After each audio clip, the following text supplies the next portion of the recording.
Alrighty then, g'day guys, and welcome. My name is Michael, I'm the Dead Aussie Gamer, and welcome to Heroforge Legendary, the series where we make legendary Heroforge. Joining me today is a dear friend of mine, one who has, well, we've wanted on the show for a long time, but we have definitely managed to tame the scheduling fairies and finally have him here on the Dead Aussie Gamer channel, none other than the incredible, indomitable fellow Australian Matt Brown from Split the Party. G'day, mate. How you doing? Hey, good day. How you doing? Hey, so keen. Love that intro, by the way. You. That was a plethora of lovely, kind words. Well, that's okay. You can clip it for later. I might have to. Look, I mean, honestly, it's the nicest I get on my show. I feel like I feel like it's the only way to kind of like, you know, have people like come to my show and then they watch it back and they're like, you know what, Michael was a really nice guy, and then they just skip watching the other 2 hours. So there you go. Yeah, that's it. I mean, I just had like this little image in my head. You're like, this is the nicest I get, and then it's all downhill from here. Like, you're a bloody piece of. Yeah, yep, exactly. It's precisely what it is. All right. So, for the kids back at home, tell us, who are you? What do you do? Where in the space do you live? Okay, I reside in the other coast of Australia, where the Melbourne is. So I'm a producer and content creator and do streams at Split the Party mostly. I don't really have a personal channel, so I just kind of do everything through there. It's not just me though. There is a group of us, about 6-7 main cast, and we'll put out videos on YouTube. We'll do like, for example, tomorrow we do our weekly painting stream on Twitch. So myself and my American co-host Leia we'll literally just do this and paint minis for like 2 or 3 hours a week. Loads of stuff. I'm also a professional DM, locally and internationally, so you can hire me for games. You can, you know, we have a bunch of the platinum editions of some of those Beetle and Grimm, so we'll like come to your house and like set up in the local area and then just do like the full campaign experience, like Rime of the Frost Maiden or Avernus or any of those. And also passively benefit my friends by having those in my house, because they also get to now play Avernus with the fancy little one. That's really cool. And you also do stuff through Start Playing games as well, don't you? Yeah. So for the international audience, I go through like Fiverr and Start Playing games, or simply word of mouth. That has actually worked before. But yeah, you can find me on Start Playing Games. You can find me on Fiverr. And if you would like to play a game in any capacity, we just go through our Discord server and just play with there. We got a lot of bots and things for Atmosphere. I'm sure everyone knows the deal at this point. You have a VTT, you got your bots, you got your music, and then you just kind of play online. And then I don't know. Do you use the do you use like Avray or one of those tools in any of your games, Michael? My games, no, I do not. I mean, most of my games are either Theater of the Mind or Fantasy Grounds, for the most part. I did use Tabletop Simulator once. Yep. That's fair. No, I totally get it. Tabletop Simulator is very it's very janky. Very janky. It's kind of yeah. It works. Sorry. It works, but you know what I mean? Like it's kind of like in that vein. I mean, yeah. Doing the prep side of things, I'm sure you know as well, but minimizing the amount of prep and streamlining that you need to do for each game, if you're running, you know, 5, 6, 7 games a week, is like pretty much, one, costs you money, because every hour you spend outside of the session doing more stuff is diluting the session time, but also you need to do your stuff like outside of this if you've got like other responsibilities, like I do video editing as well on top of all of it. No, absolutely. Yeah. I most of my videos are raw, so I thankfully don't need to necessarily do that much of that. But I used to do a lot of editing. Yeah, and I can attest. I can definitely attest to trying to streamline that process. Yeah. I was definitely there's a reason, like, so. Well, so there are videos that I did do on YouTube for a time. I'm on break from YouTube at the moment, just while I'm getting some animations made up for a new intro and some new stuff, which is actually coming along really, really nicely. But when I did those, when I first started out, I did a lot of like videos that I then took and then edited and then had a lot of production on it. And I went, you know what? This is way too much time, and I am not making nearly enough money off these videos. So I went, okay, cool. I'm now instead going to do all of my videos in a single shot, in one take. And if I can't do it, I'm gonna refilm it. And I did. Oh, that's. Yep. And how many shots did that take to refilm? Because at a certain point, how many retakes is it where you'd just be better off just editing it? Yeah, no, you're right. So for me, I think I ended up, I think I started with maybe 30 to 40 shots before I was happy. But then as time went on, I got it down to maybe 4 or 5. Which, you know, which for me was like, that was a good one. Like at that point, I was like, you know, yeah, 4 or 5 in a 10-minute video. That's roughly about an hour's worth of work, maybe a touch longer. You know, and yeah, that was kind of where I was at. You know, like this is kind of like, yeah, cool. We you know, we're at this place where we're now saving enough time that we don't have to spend all of it behind a computer desk, and we're also at a point where I don't need to pay someone to take copious amounts of hours of their life sifting through my voice and watching my anxiety levels slowly increase. I totally get it. I totally get it. Yeah, especially when they ask questions, and you're like, they're like, okay, so this bit here when you said, you know, you would like to address the element in the room. Is that what you meant to say? It's like, yeah, it is now. It is. Make it work, magic edit man. Yeah, it's. Did you mean to say this? It's like, yeah, yep, that character exists. That's how it's spelled. That's what we do. That's it. Exactly. And that, yeah. So that's 100% why. DMing. Well, yeah, exactly. So there you go. All right. Let's see. There we go. Haha. There it is.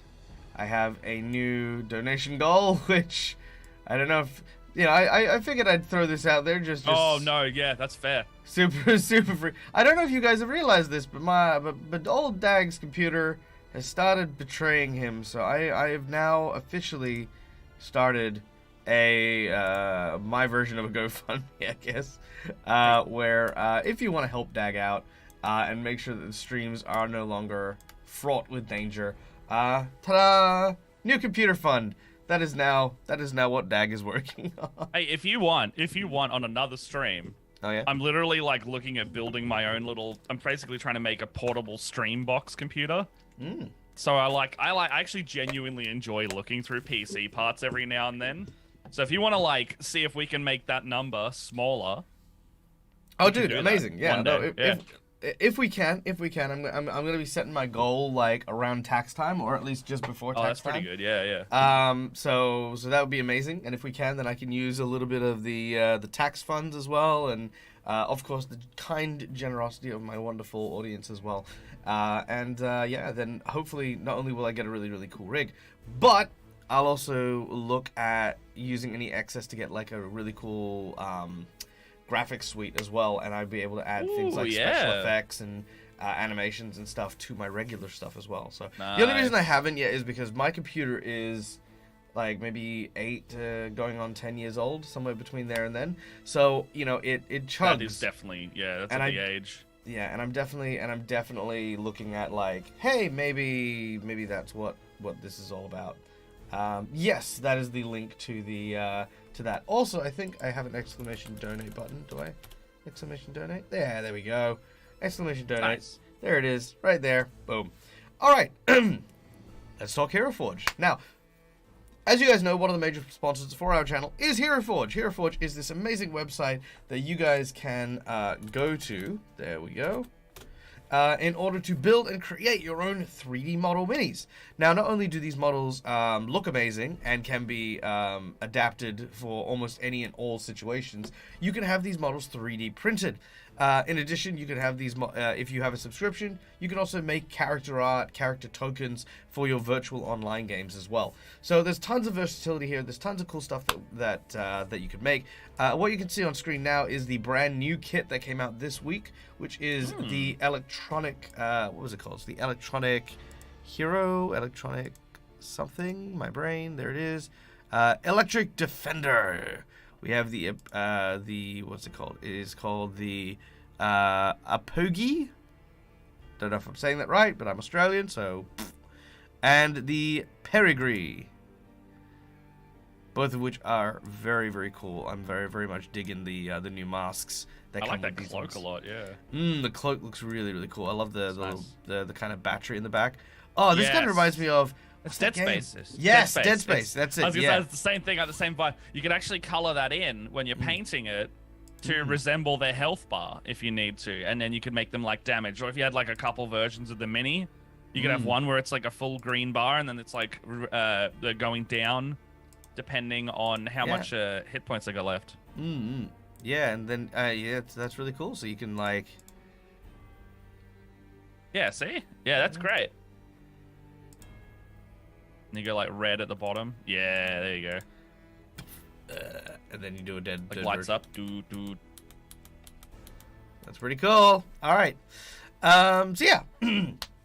So go check out Heroforge. I know we didn't do one last week, but just so that everyone knows as well, there are now also slingshots. He says very confidently without actually putting a slingshot on in the hand. There we go. All right. There are also new slingshots. You can also have, like, ones where it's actually primed. It's already drawn? Yeah, so you got those ones. And there are now whips. Now, I did check, unfortunately, and I figured one of the biggest questions people had was, can you manipulate the whip independently? The answer is no. You've got, like, a lash, you've got a drawback, and you've got a tight. So basically, for those of you who know how to bullwhip a little bit, this is literally just as you're about to crack the whip. Yeah, that's like you're fully drawn, right? Yep. Yeah. This one is an over-the-head sweep. This is where the over-the-head sweep is about to lash. Ah. Yep. So there you go. Yeah, I live very close to the country, and we for some reason or another as kids had to do bullwhipping lessons. That's fair. Yeah. Not that we actually needed to bullwhip anyone. We just had the lessons. So yes. I mean, it's a handy skill. It is. I don't know where the application is, but it's still handy nonetheless. Well, let's say that you're late for school and you've left your lunchbox on the kitchen counter. Nothing. Whip it into your bag. Whip it into your bag. That's it. Yeah, exactly. And as you know, ancient histories once said, in the time before times, that when a problem does come along, whip it. You must whip it. You must whip it. Yeah. Whip it good, even. Indeed. All right. So, Matt. Yes. What do we want to make for today's character? What are you vibing? Now, okay. Yep. We kind of half spoke about it, but before we jump in, Jasper's Game Day. You were one of the amazing people to help build content and help raise funds for a wonderful cause alongside some amazing individuals. How was your experience with Jaspers? I genuinely can't get enough of how much I like Jaspers. I did 3 games. A DM2. I did a D&D at Kids on Bikes, and then I played in a game. And the amount of passion and effort that goes into that whole event. This is speaking from the Aussie side because I don't get to see the American side due to being asleep. But the Australian team just smashes it. Like, absolutely does a fantastic job. And letting us basically just do whatever little Chaos Gremlin thing we want to do it's what is it? It's chaotic and fun and it's exactly what I like doing. It's directly on brand. But yeah, so I got to run a game where I turned everyone into animals, but they were still level 20. I ran a Kids on Bikes one shot where we created a game on the spot and then played it literally for the next 2.5 hours. And then I played in a game where I was a troll named Klungo, and he's just a big sweet bean who has a monkey as their little friend on their shoulder. It's the one from Curse of Strahd, Piccolo, because he stole it from Mr. Blinsky last Jaspers. So I figured I'll bring him back and do some more Jaspers canon. Amazing, amazing. Yeah.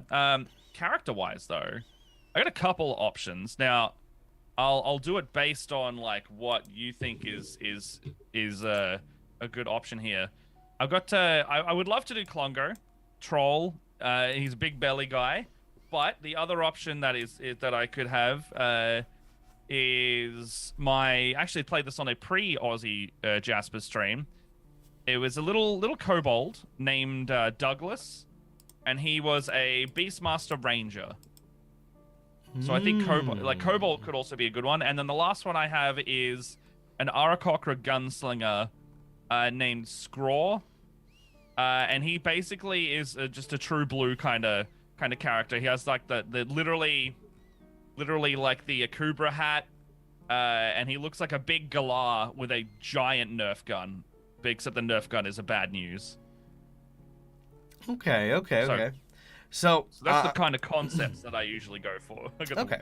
As strong as I'd love the Galar like idea, they don't quite have beaks down for parrot heads yet.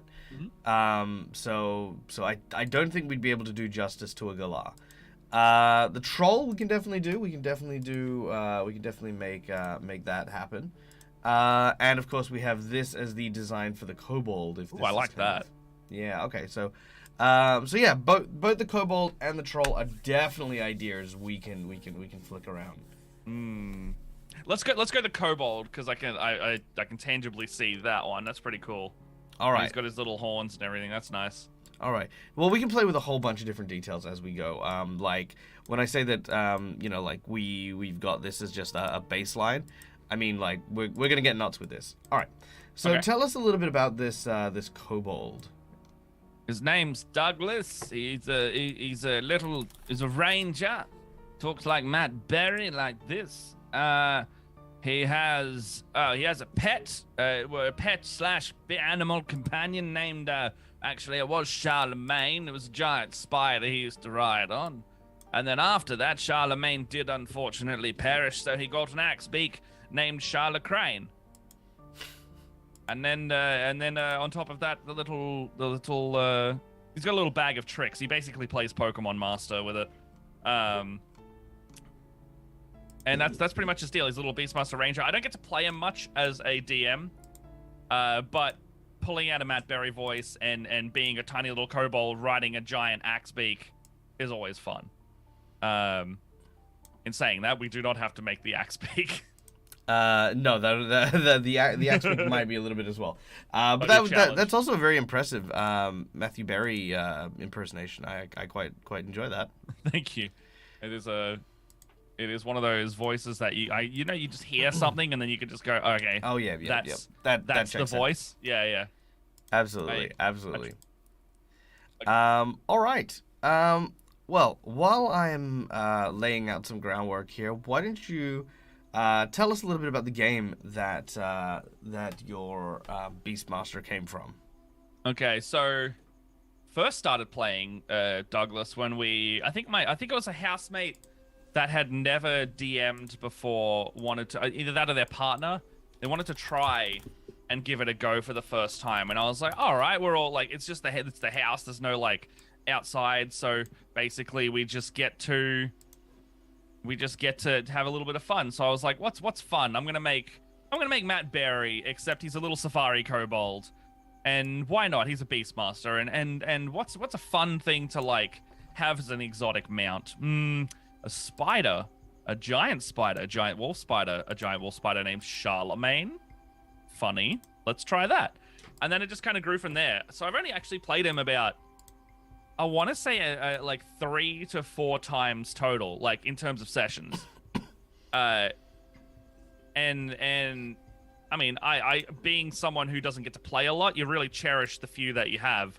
So between Douglas and Klungo and Scraw, I would call them like my main three characters, even though I literally haven't played most of them in the better part of a year or even multiple years. Yeah, I mean that's kind of what tends to happen with a lot of GMs as well. I find like, like they're definitely like trying to get into like a solid campaign can often be like just such a I mean I wouldn't say an ask, but it's like such a long process to get to that point where you're like, get to enjoy a campaign. Very, very recently, I just managed to finish a Rime of the Frostbane game, which we were talking about earlier as well. And that was amazing. We got through like maybe 39 games, and by the end of it, it was just this epic story. Also, super quick, thank you so much to Troll Lord Games for the 200 bits, the resubscription, as well as, of course, our dear friend McBluff. Thank you guys so much. I love this one. Hippity hoppity, the hype is my property. I love that one. I like that. Well done. That's pretty good. Okay, so I'm getting kind of like, again, as you were saying, the kind of Safari Ranger esque vibe for this character. Yeah. So I mean, there are many different types of the Safari Rangers, but hopefully you should be able to see on your screen kind of what I'm. I'm digging it. I love that. I picture like as many pockets as you can give him, almost like he's always got a tool for something. All right, I think I've got a couple of really good ideas. I just need to hone the powers of my vision to try and pick those exact pair of pants that I have been thinking of. This one. Have you? So I assume that because you have done this so many times at this point, you hear that and you know exactly which piece to pick for every part. Oh yeah, 100%. You're going to be a master of this whole app. Let me tell you something. You tell me that. I cheat so many times.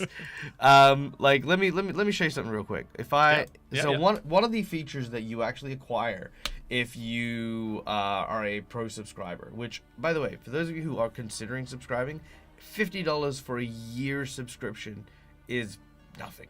It's like the best deal you'll ever make. You actually access the community logs here. Oh. And what you can actually do is you can actually go into the community files, and you can actually look at some really incredible pieces that some people have pulled up, right? And people are nuts with this. People like spend go for it so much time with this. But then what you can do here, and check this out, is we can go with let's go with range. What weapon does he use, by the way? Just as an FYI. Oh. Hold on, let me open my character sheet. I don't remember. He has I think it's a bow of some kind, I think. I want to say a bow, but it doesn't have to be like a drawn bow or anything. Let me just pull up his sheet. Where are you, Douglas? You saucy little minx. All right, because one of the things we could do here. Oh, those are so detailed. Some of those are so intricate. Oh yeah, and these guys who do the APR sets, these are just awesome because what you do is you click on that, you click on import, and then you hit and pose. just you're in there now. Oh! And straight up. Oh, that's cool. So what's that, the pro account? That's with the pro account, yep. I did not even know that existed. So I way back when Heroforge like first launched, that's when I was playing with it a lot. And we have recently played with it again for my Avernus campaign. A couple of my casts are in that one, and we just ordered some like dog people minis and just some player characters. And then we get on there and we're like, oh, you can like articulate everything now. Oh yeah, that is next level. Oh, absolutely. And I mean, like I said, this is just the tip of the iceberg. And if most of the people who have hung around in chat will tell you, there's like when I say tip of the iceberg, I really mean that. Like some of the stuff you can do is just nuts. Very recently, they did something that made me very happy, which is they actually allow you to now move and slide around the base. That's good. That's good. Which I definitely needed. So last thing you want is an unbalanced mini too. Oh yeah, absolutely. Oh yeah, 100%, 100%. Anyway, this was just a pose I wanted to play around with, just so I could show that we can play around with poses and stuff. But yeah, you know, so while I do make a lot of the mini stuff myself, what I do tend to do is you can chop and change stuff, like not just the poses, but the colors, the costumes, some of the lighting and stuff like that, to really help just blow your stuff into that realm of just absolutely amazing stuff. So, so you mentioned a bow. Yes, I'm looking at his sheet now. He's got a hand axe, a longbow, and a long sword. I definitely know that he's a little bit of a coward when it comes to, like, you know, if he can avoid it, he will. So I would say he'd be primarily using his longbow, and then if he needs to, he's got his long sword as a backup. All right. So the way I'd view this is likely he would have, in that case, the long sword, I imagine, on his back. Mostly because it's an emergency weapon over something that he needs quick access to. So having a longsword on his back would probably be the better one there. Mm-hmm. Whereas in his hands, having a... Oh, no, that's wrong. It's still on the back. Yep, having a bow in hand is probably going to be better. We could always go with two and go for the shot, but I think... yeah. I think there's actually a really cool pose here which we could do, which is that one there. Oh, I do like that. I love the ranger types of stances where they're kind of surveying, like weapons not fully drawn but at the ready. And we could easily have, like, kind of just that off to the side, kind of like looking at. He almost looks like Crocodile Dundee, but literally a lizard at this point. I didn't even realize that's what I've done. Oh, that's true. I mean, we could easily play around even more, because a lot of people think that you have to keep with the basics. But what we could do is we could even just change up. Oh my god! No, he's not that much of an ugly lad. What else? What else have we got? Oh. That one gives me a very much like a that's not a knife a vibe. Oh yeah, absolutely. That's kind of a cute one. Oh yeah. Yeah. So I mean, the thing is that this is kind of like in that dog dragon kind of kobold kind of vibe. Yeah. Yeah. But yeah, what I mean is that a lot of the time you can really play around with stuff. Like this one here is the dragonborn one, but being a tiny dragonborn kind of works. This one is tiny freaking demon T-Rex. Yeah, yeah. You know, but yeah, you know, like there's nothing that says that the recipe it's not here restricted. is. Yeah, exactly. Oops. Oop. Go back. There we go. Okay. All right. So it looks like we've got that, and then what we can do here is just on the side. We can throw together. Be on that side. If it doesn't fit particularly well, don't feel the need to do every weapon. Oh, well, funny you mentioned that, because one of the cool things you can do here, which I'm very proud of, is the weapons themselves, you can actually... Oh, you can just move around. Yeah, you can totally move them around. Ah. Oh, you're chucking that on its back. Ah, handy. Yeah, there you go. So what you can do is we can move that there. And then just very carefully, if we can.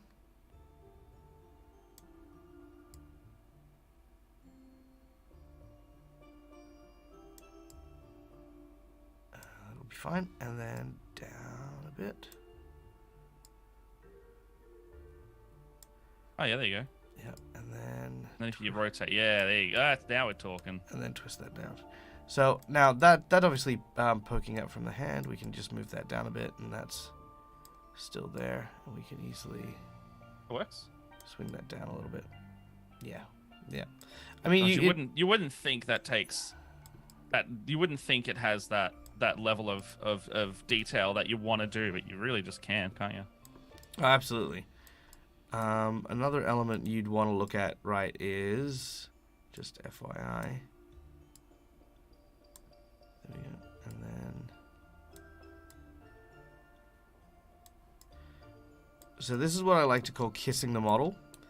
Right here, where your axe is kind of like just poking out. Yeah. That's going to be really unstable. So what I do... for a print? Yeah, for the print. So what I do is I just kiss it with another element that's a little bit sturdier. Ah. And then what that does is it doesn't cut away from your model, but it just adds that little extra bit of support. Yeah. That's clever. That's good design. Mm. Well, Mama didn't raise no fool. Alright, there we go. And let's just twist that a little bit. There we go, beautiful. Nice. So what we got there is we got that, we've also added in that little bit of motion as well. So as he's turning, the tail's kind of turning with him. Oh yeah, I do like that. Which is, no, that's a little too far down. That's also too far down. That is also too far down. Come on. There it is. Okay. Almost like the tail's kind of reaching around to grab the axe. Hmm.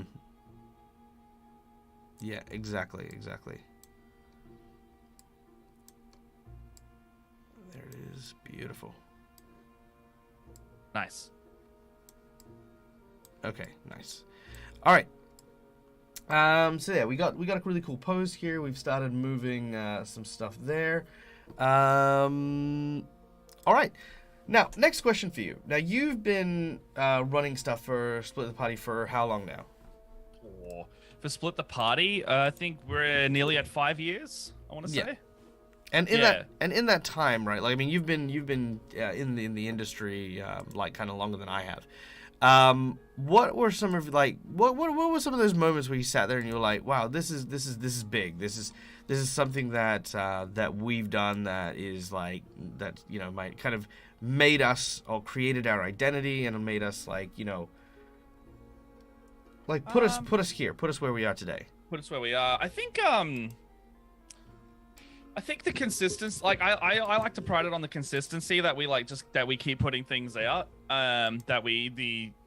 Even though we don't make a lot of money from the D&D show itself, is the stuff around it has grown to the point where it's literally got my job being a dungeon master professionally. You know, we get the donations for the Twitch streams and all that, but I think the real start of the feeling of that, I guess, would probably be, I think we're in like year 1 or 2 at that point. It was our first PAX panel. So like we pitched a PAX panel, we got it. I think George and I went on stage, and then we were talking with people like Michael Heng and Dave Harmon from Dragon Friends. We're talking with who else was on that one? The first one's hard to remember because it was very different to the one we do now.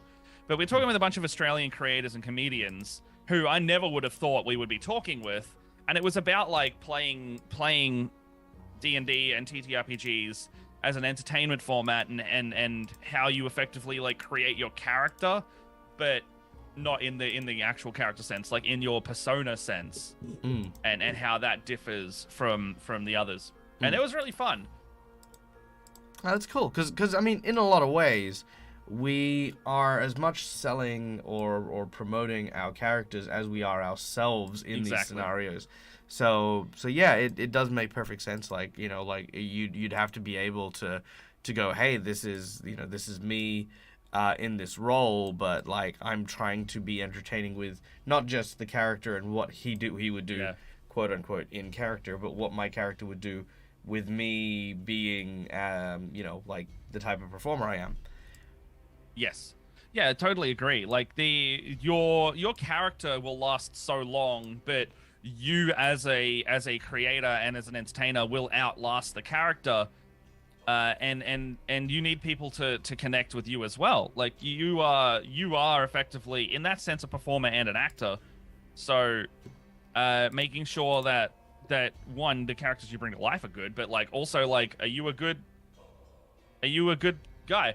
Yes, it is the person who played I played a Haringen during the December charity weekend on Roll for Damage, and I was a Caninier, I think I was a cleric, I want to say. It was very, very thunder electricity themed cleric, and I would use my feet to generate static electricity to then go and hurt people. Nice. But yeah, the whole side that I didn't even realize that would go into it. I kind of did, but I didn't realize how important it was. Was like the persona and all that. And I try to just be myself for most of it. But you do notice that you kind of exaggerate little bits of your personality. Oh yeah, 100%. I mean, in some cases, not even a little. Oh yeah, I paint myself blue and go nuts. But yeah. No, absolutely. Yeah, you did paint yourself blue. Yeah, no, I know exactly what you mean, and the thing is sometimes it catches up with you, and you're like, and part of that persona becomes part of your D&D culture as well. Yes. Have you found that you've kind of slipped into a type of character, I guess? Oh, like that I play? Yeah. It's hard because I exist as a chaos I'm a cheeky little gremlin boy. Like that's I don't know how to describe myself other than that. Like my partner Jess, shout out to Jess if you're watching, but like she puts up with me 24/7, and she just goes, okay, streaming is good because you can get out some energy here, but then I come back even more full of beans, and I'm just the same off camera, and yeah, I would say the characters I create are usually, I don't ever go against the party, because I had an experience with that off camera where there was a character I played with one of my friends, who they were just disruptive, and it just wasn't fun. Like afterwards I was like, nah, and then the DM was like, that character was a bit bad. I was like, no, I agree. So like I strayed away from that. I just like making weird ones with funny voices. And, you know, if you're not causing some kind of mayhem in a group, then what's going on? That's not to say that I don't like the drama stuff, because we played I guested on Roll for Damage last year, doing an Avatar game, and I played Tai Lung, who was a Beifong, like Toph Beifong, in the Earthbending realm. That was very dramatic. I mean, it was silly, but he had like a dramatic arc going on because he had a mum that was like trying to force him to be a Beifong and all that.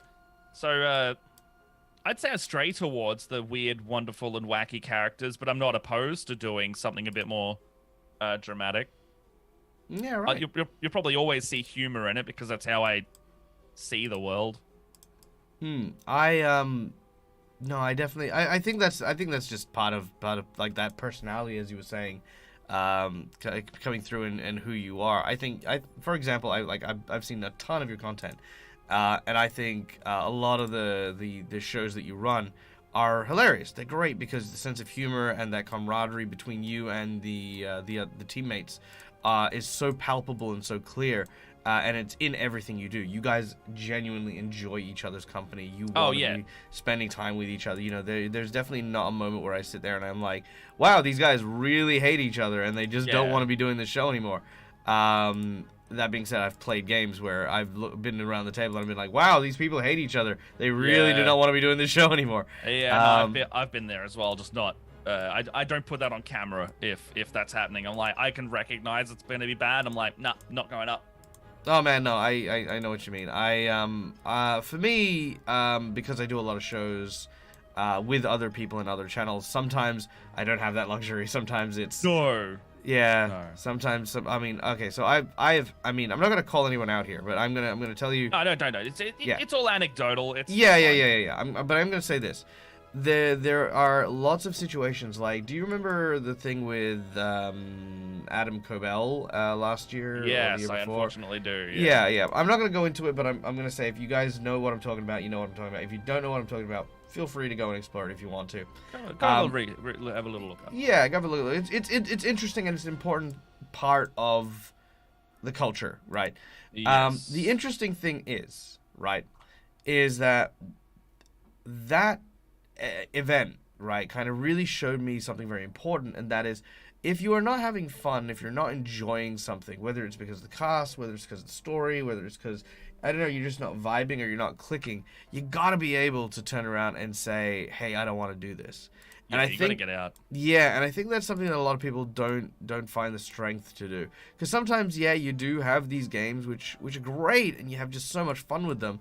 And then there are other games where you're like, like every single session feels like work. It feels like effort. It feels like pushing yourself to that extent.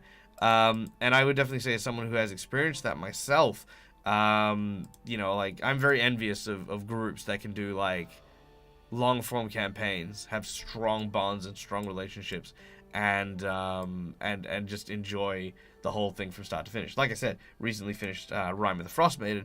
It was an amazing game. Had just so much fun, and I loved the group and the table I was with to death. They were just amazing people, and none of them were well, with the exception of the GM. None of them were professional TTRPG streamers or anything like that. So that made for an extra layer of enjoyment for me, because playing with so many wonderful performers in our space, I'm kind of very accustomed to how they play, which is in a way very mindful of the fact that you are in a game, you're doing stuff, yada yada yada. But it was really nice to play with like real people enjoying the game in that kind of way, No, I totally get it. And that was actually, you touched on a good point, because you mentioned that like you really gotta like the people you play with, and we didn't plan that part at all. Like when we started the channel, this was me going to my friends, just going, hey, I want to make this. And my whole mantra is like, make the content at which you want to watch yourself. I want to make something that I would want to watch. I struggle with long form D&D content, and our show on YouTube, literally just called Split the Party, is that like we edit our D&D sessions down to 30 minutes, and while that's not a whole session, the episodes, each day of recording is probably like anywhere from 6 to 8 hours of playing, but you'll get like 4 or 5 episodes out of that. And we edit them down, they're tight, we cut out a lot of the faff. You will not see us looking up rules. And we just have fun with it. We just want to play the game. Like, we understand that there is a entertainment format, and you can't do certain things on a camera in game that you would do like outside of game. For example, you can't just spend forever in combat. You got to really plan your encounters, because you don't want to be doing the mistake we made in chapter 2, where we cross a bridge for an episode and it sucks. Like, that's the whole episode for the week. It's like, it's funny, but like, I enjoy watching you guys, but that's just the, you just like, by and large, that episode, you just crossed a bridge, and we're like, all right, we get it. So we speed it up. And having that group that's really close, we didn't realize it would show so strongly on camera. But one of our most received compliments about the series and the channel as a whole is, you can tell how much you guys love each other. And we're like, holy shit, we thought we were just ragging on each other and being like little gremlins to each other. But I guess that comes with the territory of being so comfortable that you can do that. Absolutely. I think it also comes with the territory of being Australian, you know what I mean? Like, oh yeah, we don't respect anyone. Nah, we definitely have those moments where we just like rag on each other, and we just like if you listen to us like without context, it almost sounds like we hate each other, but it's never the case. It's never the case. I find a lot of Australians tend to just be really, really kind of I don't know, just kind of like into just that kind of relationship dynamic where you're having fun, and it's not at the expense of anyone. Everyone's like really just going ham and enjoying each other's company, enjoying ribbing on each other, enjoying the game that we're playing, the whole bunch of stuff. And yeah, I think me and Rob kind of definitely fit in that category as well. Where you know, everyone who hears about when me and Rob talk about each other is like, man, you guys are like really close. And I'm like, yeah, you know, like he's one of my closest friends, and Yeah. I you know, I love him to death. I'll never say it to his face. No, you tell him. You know. tell your friends you love them. No. You tell them. I will not tell them. Ben, that's I love you. Look, Ben. this is look, if you want that kind of stuff, you go to Dred's channel, right? Like Tell your friends you love them. I'm very strong opinion on that. You know what's really funny is I like to tell people the reason I'm not nice to my friends on stream is because is because Dred terrifies me, and that like I kind of imagine like if Mr. Rogers got really pissed off, that would be like Dred getting pissed off. Well, hi there, neighbor. Oh. I heard you said some nice stuff about Rob and charities and kindness. Why'd you say nothing about me? Yeah. So, I'm sorry, Don Dred. I'm sorry. Well, you know what you got to do now. You've got to go in the no-no corner. I'm sorry. Please. It's just the way it is. Please, Dred. No, the no-no corner. Ah! You know why they called it the no-no corner? That's all you scream when you're there. Oh, terrifying. If you want to tell your friends you love them, shout it at them in German. That's fun. I like that a lot. Oh, yeah.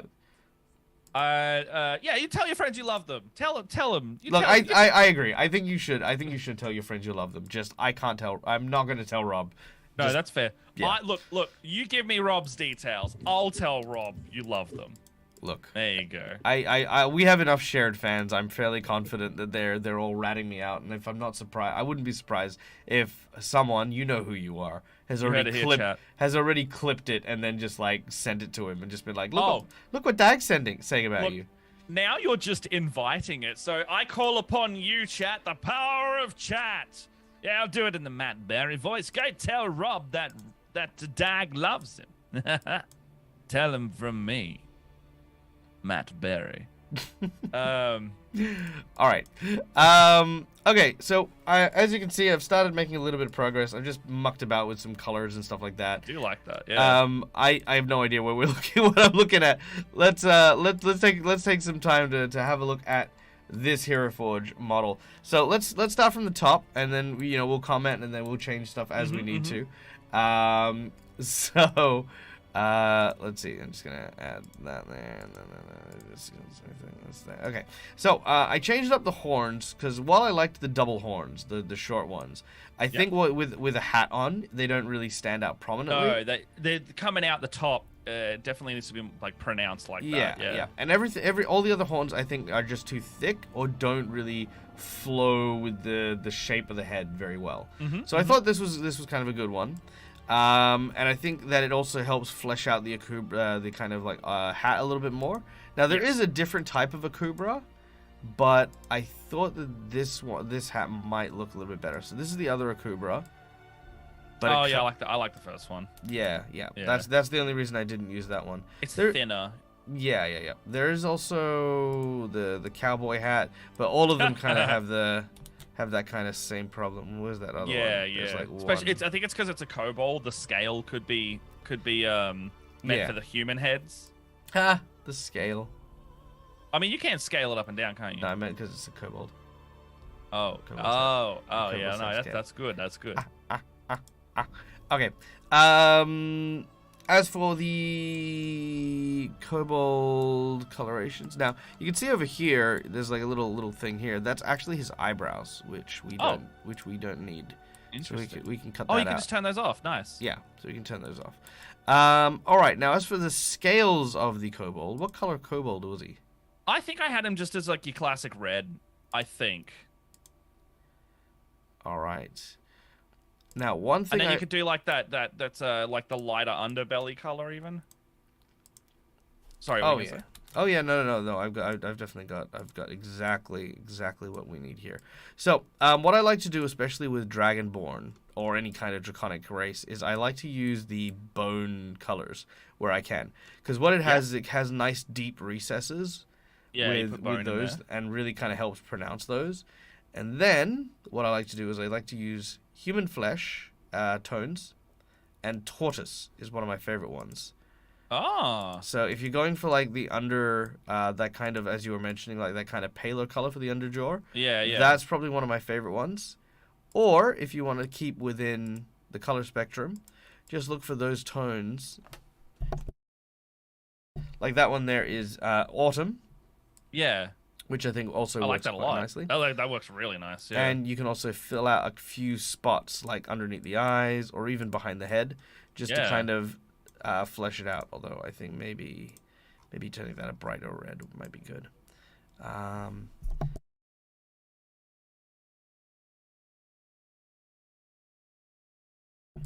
All right, so there we go. Oh, no, sorry. There. Yeah, nice. All right. So as you can see there, it's very easy to kind of get the right tones. Now, as for the nose, I'm thinking... I can't actually remember what color nose they have normally. Well, let's see. Well, what we can do here is if we take that rocky kind of nose, that's going to work really well. So so the rock stuff, unlike the bone stuff, has a lot lighter on the surface to kind of create those hard, sharp edges, and that works really, really well for the tip of the nose. I think. Good. Yeah. You know? So these are basically the head itself has used 4 different types of red, and I've got to say this: if you're gonna print out a Heroforge mini, take your time, get your colors, enjoy them, because like I mean, even if you make your own custom colors, like this is a really cool one I enjoy for lava. Like it looks black, but if I were to do this. Oh. So this is my lava color, which I use for a lot of stuff. That's fantastic. And this is just a different type of lava, slightly lighter. Yeah, yeah. And this is a third type. And that prints in that color like that as well? More or less. With the exception of the glow, it does actually print more or less like that. Oh, wow. Okay. Yeah. All right. Now, because we added in the red, what we could easily do here is we could... Depending on how you want the what do you call it? Horns? Horns, yeah. We could easily do red horns. Oh yeah. Which I think look all right, but I think that's good.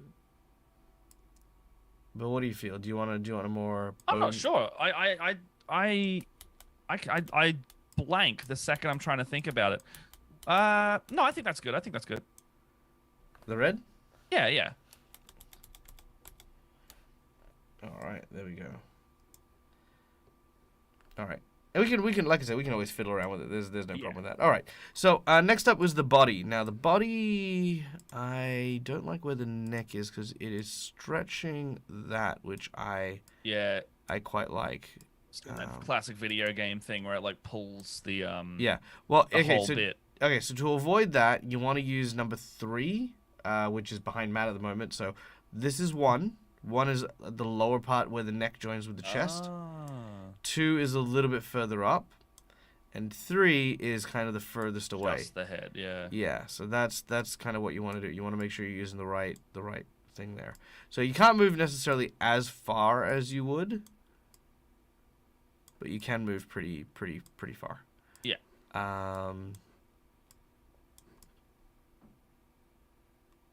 Yeah, we can play around with more stuff. Okay, so next up is the chest. Now the chest, I've got underneath it, I've got like a multiple leathered strapped rogue outfit with lots of pockets. I then have the delivery jacket over the top of that with again more pockets and places. Color aside, how does that actually look? Because I'm torn. Jacket and the vest. I think the green is the only thing I would consider looking at because I like the colors on the jacket. I think the green was working with the whiter skin, but I think now that it's red, it's Okay. What do you think about the jacket on the underside of it? Because we can actually change that as well. Oh, like the shape of it. Okay. Oh no. I mean, I like that, but just flick through some options because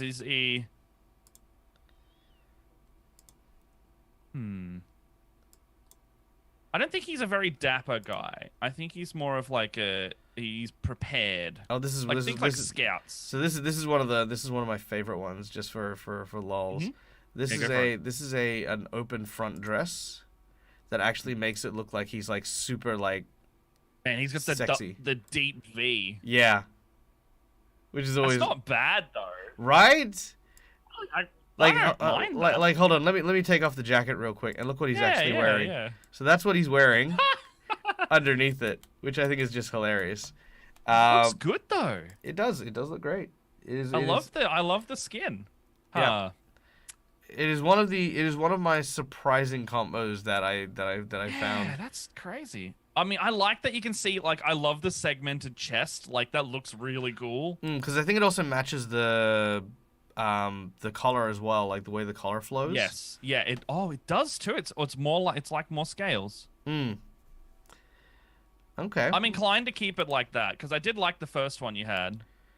Okay. But I just really like the kobold chest look. All right. I dig that. Okay, so what color, if any, do we want to look at for the... Oh, no. Okay. I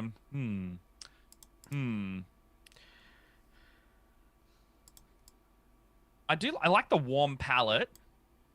What about, like, it doesn't have to be on that big area, but like, I'm thinking like, you know how you've got like your sunset kind of rust colors and it's got like a little bit of teal in it? Yeah. Yeah. So I'm thinking like, I'll try and find a color palette real quick. Hey, Rock, what's up? Welcome in. Good to see you. So it's like, so I'm thinking like the sunsetty color palette is like it's like your dark, your browns, your dark blues, your purples, and then like if you go a little bit tropical, it kind of merges into teal.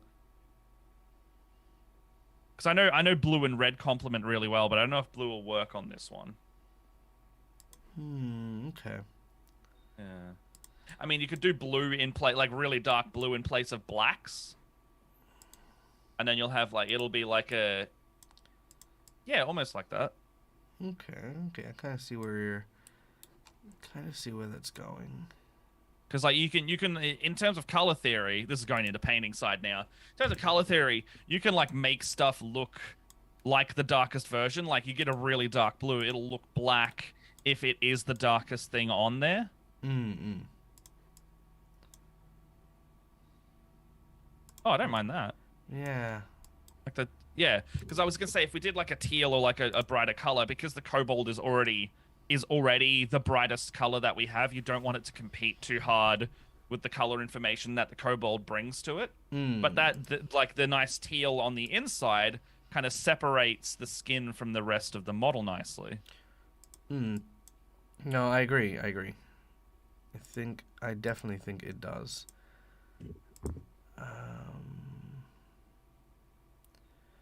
And yeah, so you've got like your darker blue down the bottom there, and yeah, it's nice. Okay, I dig that.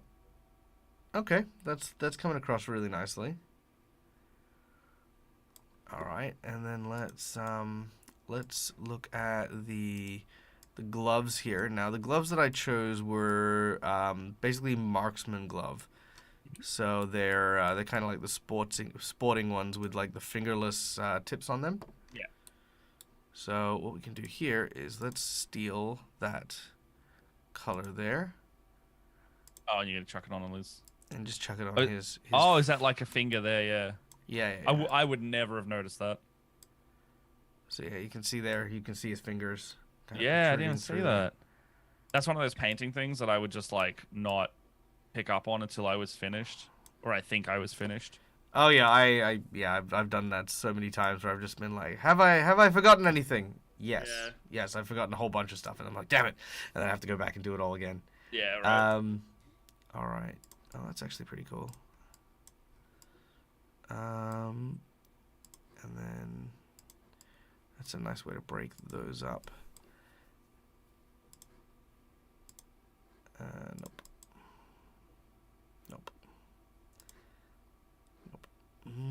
Interesting. Okay. What if... Oh. Adoy. That one. Nope.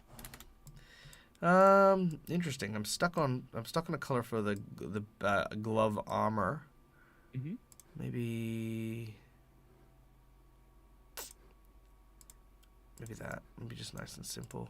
Don't need to overcomplicate that. What do you think of that? I do like that. So that's on the gloves. Yeah. I like that. Yeah. It's like a very autumn palette. So we've got like a orange, red, yellow, green. It's nice. I think eventually we should change those purple on the arrows because it's kind of the only thing that's conflicting at the moment. But other than that, Yes. No, I agree. it's all working really well at this stage. Excellent. I think we should definitely do that.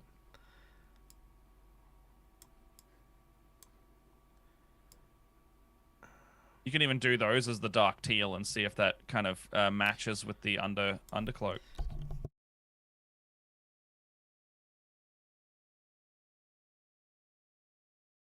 Oh yeah, kind of. Yeah. Oh yeah. There you go. All right. Yeah, that'll work. Yeah, that works because it blends in. Now it's like the outfit matches with the bow. And I can use this color for a few different things.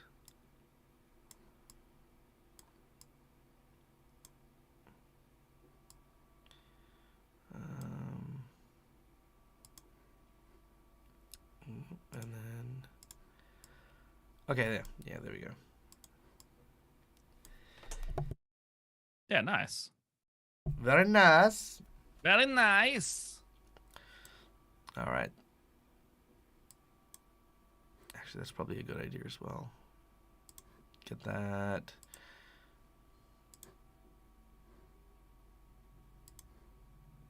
And just keep that nice and simple there. And if we're going with the autumn colors, we can look at antique brass. Because swords don't need to look super sharp. No, they don't. I would say his goes not super used all the time either, so it works. Brushed bronze. Rust! Antique. Robot antique. Oh, that's actually good. I like that one. Yeah. Oh, that is nice. Yeah, that's good. That's a good one. Okay. All right. So we've got that. I like that off. I like the off color metals a lot. Me too. Definitely a big fan of them. Okay. Let's just add a couple of clips here just to fill out some spots. Because we still have a couple of white unpainted areas that we'll just fill in the blanks on.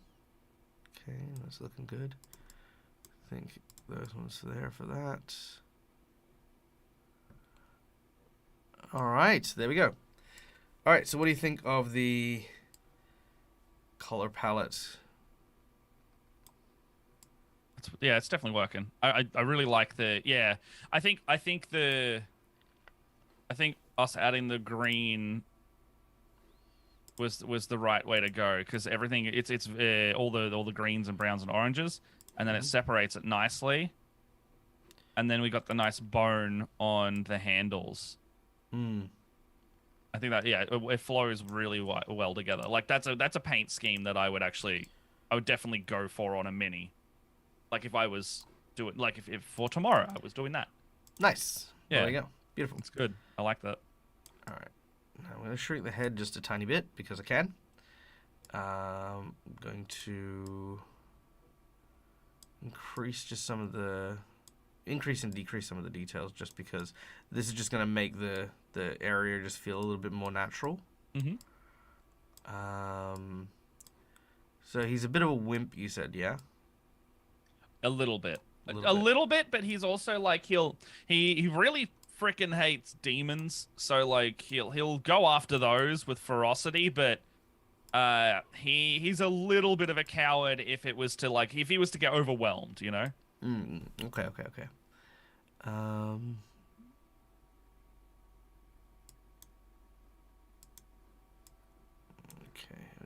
I think I've just noticed that we need to do the underside of his tail scales. Yeah, I just noticed that as well. Let's go.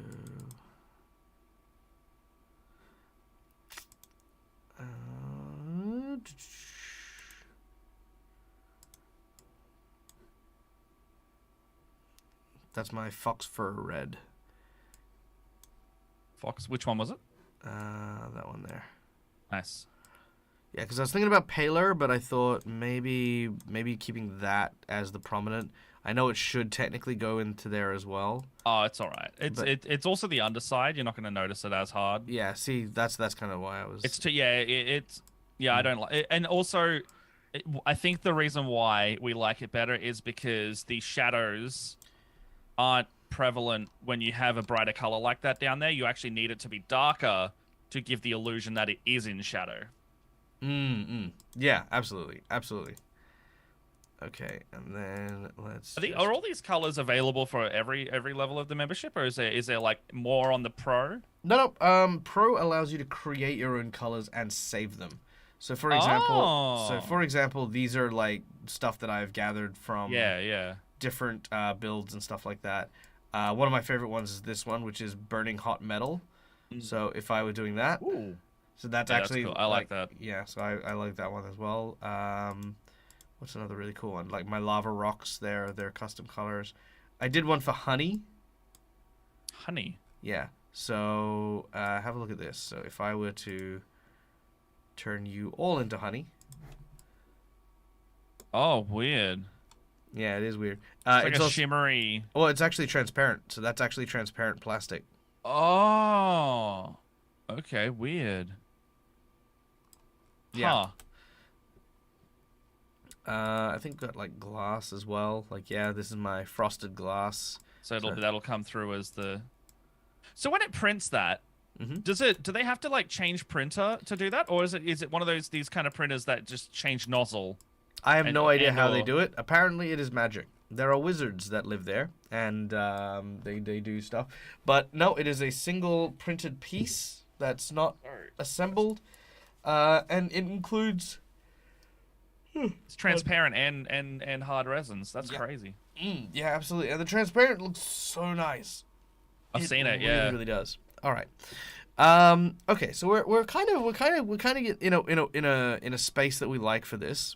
So we're just gonna at this point just look at making some more fine detail changes. But as we are doing so, let's talk. Let's hit the audience for some topics. Like, what are some things that you guys would like to ask both myself and Matt in regards to TTRPGs, the space that we're in, the stuff that we're doing.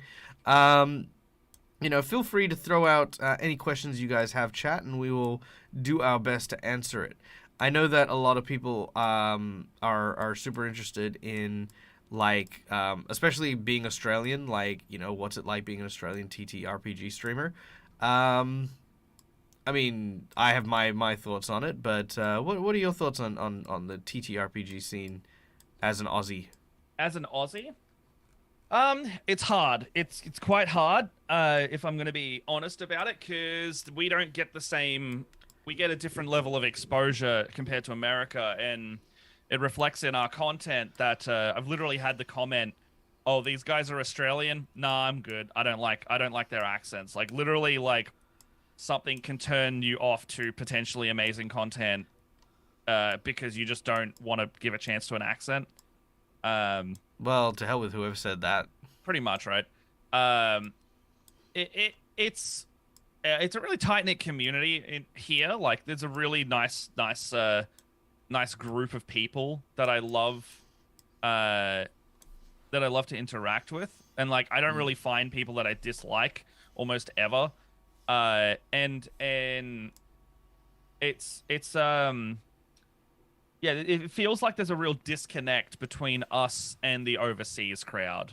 And it's not completely like I feel shut out, but like it's harder to be in the same circles when they're awake at different times, or you are just so far removed, and the culture is also different. Like, we have an Australian culture, they have an American culture, and even though it is all TTRPG, there is a barrier there that I find. And how do you feel like you in particular handle that barrier? Like, do you fight against it? Do you, like, I mean, yeah. I don't know how I do it. I have a strong opinion of I'm going to still make the content that I like to make, And like, while I know I don't get as many views as other people, like I enjoy making it. I'm not going to specifically go out of my way to force something. Like if something feels forced, it doesn't I don't like doing it. It's probably also probably the undiagnosed ADHD in me that I cannot do things that I'm not interested in. But it's a hard push. Like trying to get eyes on something is probably the hardest thing that you can do, and then with the extra hurdles that are in place with being in an area that gets. I know sometimes Australia does get put on the wayside, but I mean I'm not here to whine and bitch. It's just different. I think it's just a different environment at the end of the day, and No, it's not for everyone. no, absolutely, and I couldn't agree more. It is one of the it is definitely one of the tough things. I think you got the audience on your side here on this. Like Oh, people saying stuff like that Thank are you. just absolutely awful.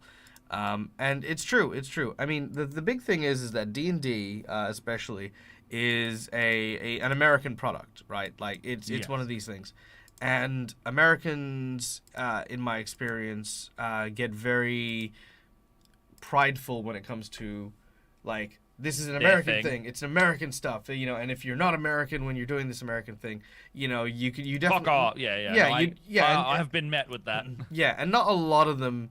You know, this isn't every single American that does it. No, it's But not hashtag all Americans. No. yeah.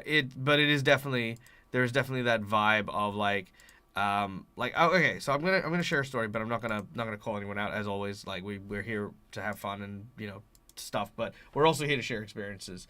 Yeah. I have had I don't think you should shy away from the bad if yeah no no in but a situation. yeah but Acknowledging it. yeah, exactly. You got to acknowledge like when stuff like that when stuff happens. So Yep. I got turned down for one of my shows, um, literally for an American stream. That was it. Like I'd booked this person like a couple of months in advance, Mm. or about a month in advance maybe. They'd booked in, they'd locked in. I'd done my double checks and I'd said, hey, are you still good for this? And they've said, yeah. And then very suddenly, they an American group needed an extra person, and so the special guest said, yeah, sorry, I'm gonna go do this instead. And it's Yeah. super hard not to just take that directly as, I'm sorry, but the Americans are more important. It's very hard. Yeah. It's very It's hard. hard. It's hard to to not take it personally. Yeah. Well, I mean, I don't take it personally. Like, I don't take it as a slight against me.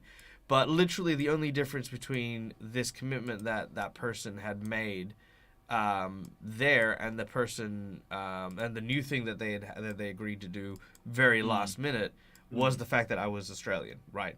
And it's very Yeah. hard not to take that personally. And it's not a racist thing, as I said. It was like it's more of a it's the It's American a country culture thing. Yeah, yeah. yeah. It's literally not a race thing. It is a weird geographical thing. Yeah, exactly.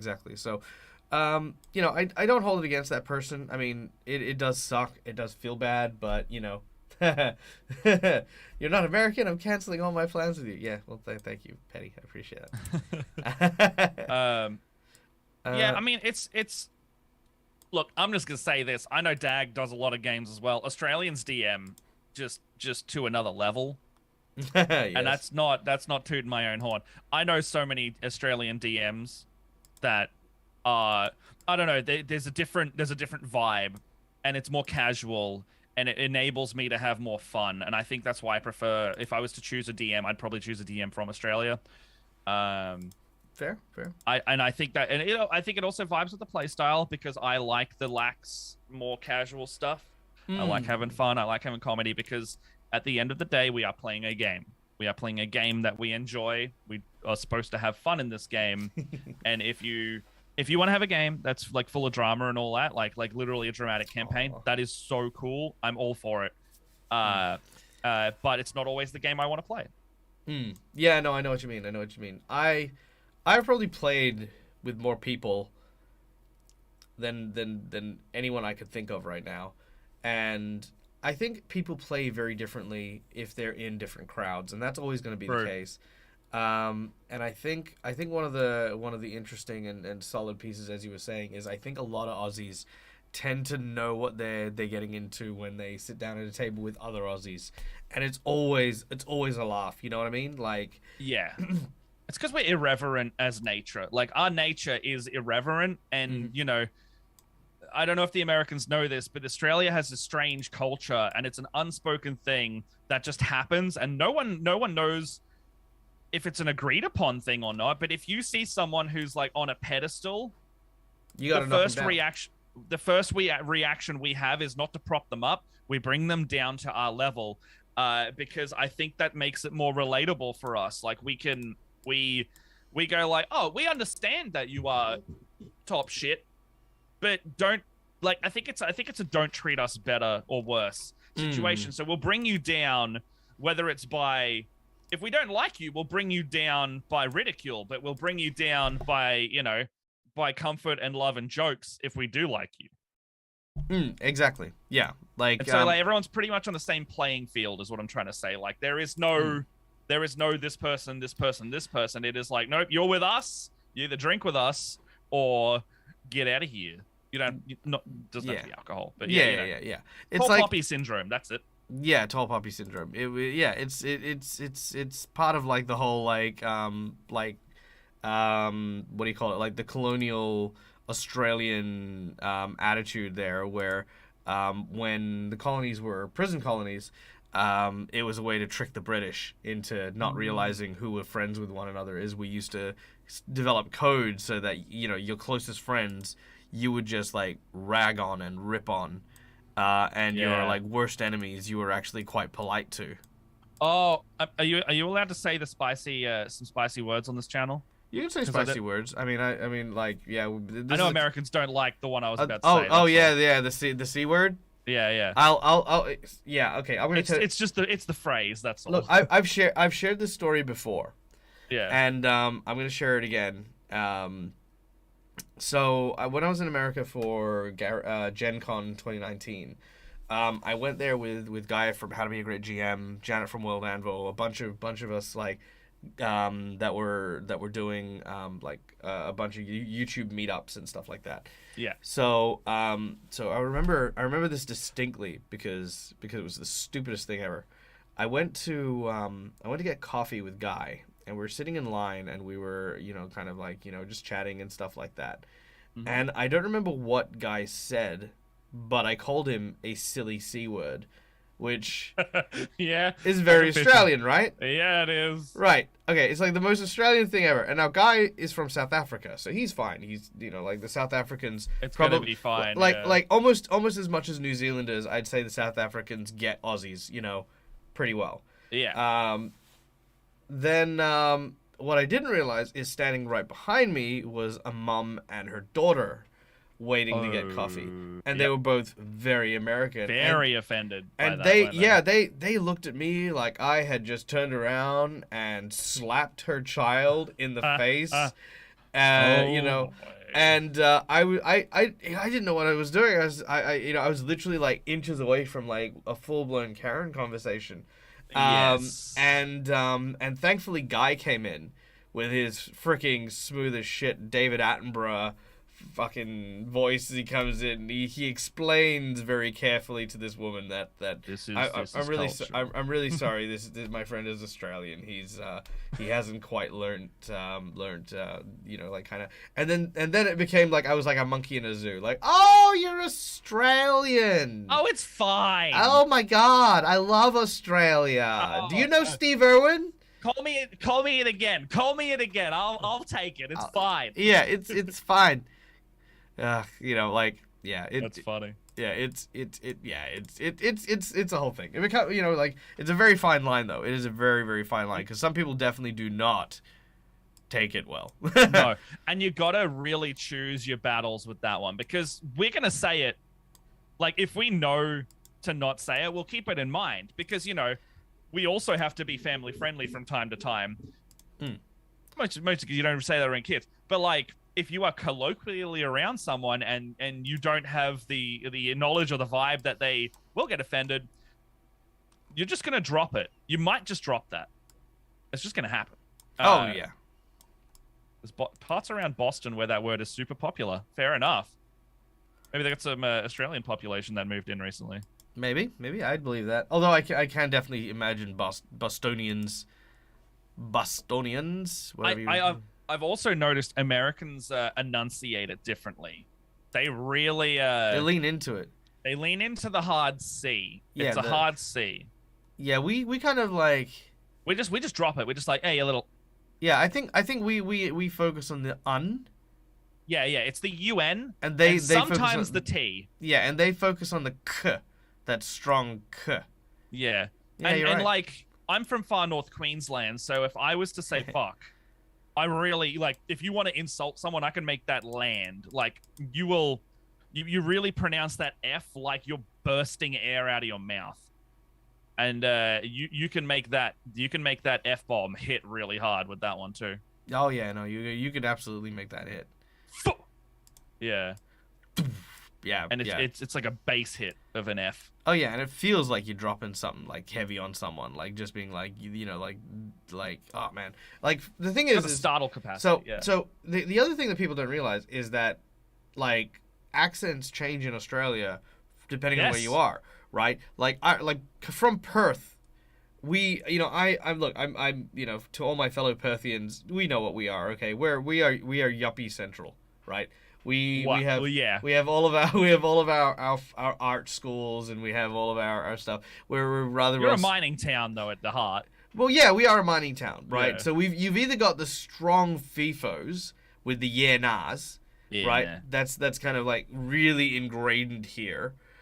Or you've got people like myself who like we kind of the more angry we get, the more bogan we get. Oh yeah. But then you got I don't know if I speak with a bogan accent, but I'll flicker.